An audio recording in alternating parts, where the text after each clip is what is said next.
At sunset hour, the forest was still, lonely, sweet with tang of fir and spruce, blazing in gold and red and green, and the man who glided on under the great trees seemed to blend with the colors, and, disappearing, to have become a part of the wild woodland. Old Baldy, highest of the White Mountains, stood up round and bare, rimmed bright gold in the last glow of the setting sun. Then, as the fire dropped behind the domed peak, a change. A cold and darkening light passed down the black spear-pointed slopes over all that mountain world. It was a wild, richly timbered, and abundantly watered region of dark forests and grassy parks, 10,000 feet above sea level, isolated on all sides by the southern Arizona desert, the virgin home of elk and deer, of bear and lion, of wolf and fox, and the birthplace, as well as the hiding place of the fierce Apache. September in that latitude was marked by the sudden cool night breeze following shortly after sundown. Twilight appeared to come on its wings, as did faint sounds not distinguishable before in the stillness. Milt Dale, man of the forest, halted at the edge of a timbered ridge to listen and to watch.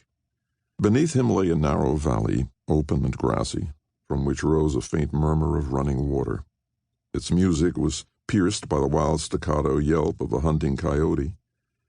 From overhead in the giant fir came a twittering and rustling of grouse settling for the night, and from across the valley drifted the last low calls of wild turkeys going to roost.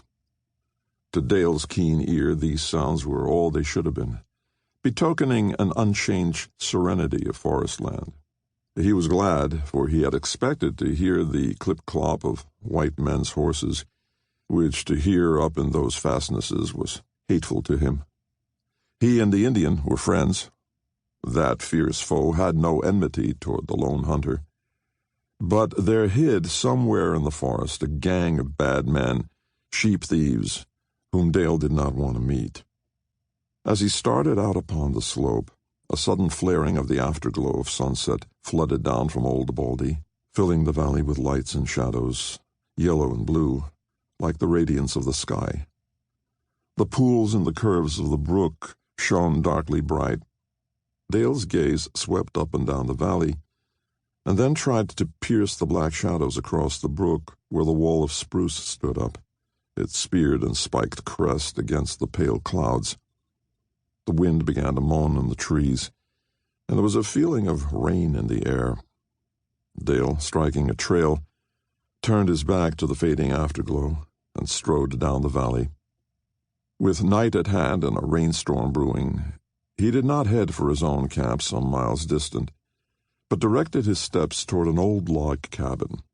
When he reached it, darkness had almost set in. He approached with caution.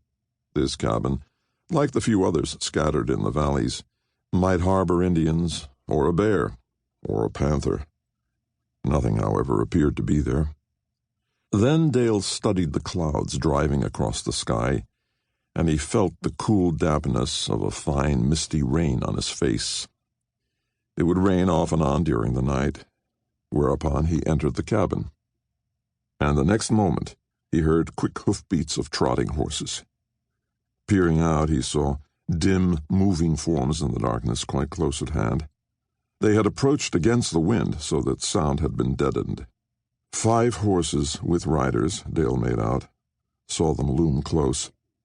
Then he heard rough voices. Quickly he turned to feel in the dark for a ladder he knew led to a loft, and finding it, he quickly mounted, taking care not to make a noise with his rifle, and lay down upon the floor of brush and poles. Scarcely had he done so, when heavy steps, with accompaniment of clinking spurs, passed through the door below into the cabin. "Well, Beasley, are you here?" queried a loud voice. There was no reply. The man below growled under his breath, and again the spurs jingled. "Fellers, Beasley ain't here yet," he called. "Put the horses under the shed. We'll wait." "Wait, huh?" came a harsh reply. "Maybe all night. And we got nothing to eat. Shut up, Mose. Reckon you're no good for anything but eating.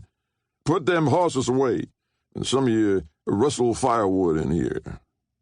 Low muttered curses, then mingled with dull thuds of hoofs and strain of leather and heaves of tired horses. Another shuffling, clinking footstep entered the cabin.